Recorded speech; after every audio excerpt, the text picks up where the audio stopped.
حضرت بایزید بسطامی رحمت اللہ تعالی علیہ ایک مرتبہ سفر میں تھے، آپ کو غیب سے آواز آئی، اے بایزید سمعان نامی شہر میں جاؤ، وہاں کے غیر مسلموں کے ساتھ ان کے عید کے اجتماع میں شرکت کرو۔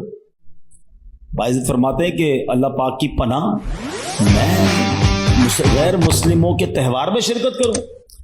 آپ نے کہا کہ نہیں، یہ میرے لیے پیغام نہیں ہو سکتا۔ رات سوئے، خواب میں پھر یہی آواز آئی، بایزید جاؤ اور غیر مسلموں کے فلاں تہوار میں عید میں شرکت کرو۔ پھر یہ کہتے میں اٹھ گیا، خواب سے کانپنے لگا، سوچ رہا تھا کہ یہ کس کی آواز ہے، مجھے کون پیغام دے رہا ہے، کہیں شیطان کی طرف سے تو نہیں؟ کہہ رہے میں بیدار تھا تو جاگتے میں آواز آئی، اے بایزید ڈرنے کی ضرورت نہیں، تم میرے فرما بردار ہو، مگر غیر مسلموں والا لباس پہنو، ان کے اجتماع میں جاؤ، ایک راز ہے اس میں۔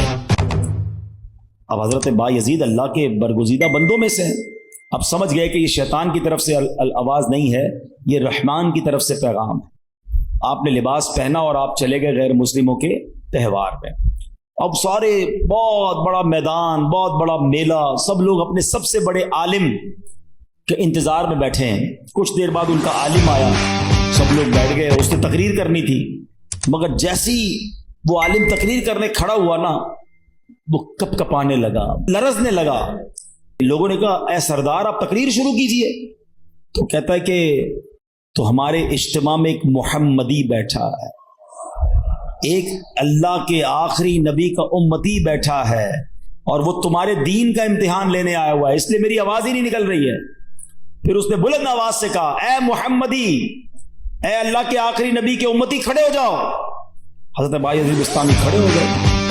تو اس عالم کہتا میں تم سے کچھ سوال کروں گا، تم نے جواب دیا تو اس کے بعد ہم ساری باتیں تمہاری مانیں گے، اور اگر تم جواب نہ دے سکے تو ہم تمہیں قتل کر دیں گے۔ حضرت بایزید بسطامی تو ولیوں کے سردار تھے، آپ نے کہا پوچھو جو پوچھنا ہے۔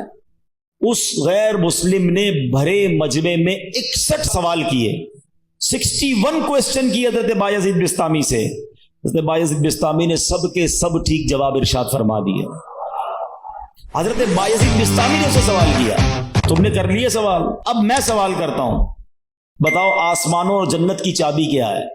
تو جو غیر مسلموں کا عالم تھا نا، وہ کہتا ہے آسمانوں اور جنت کی چابی کلمہ طیبہ لا الہ الا اللہ محمد الرسول اللہ ہے۔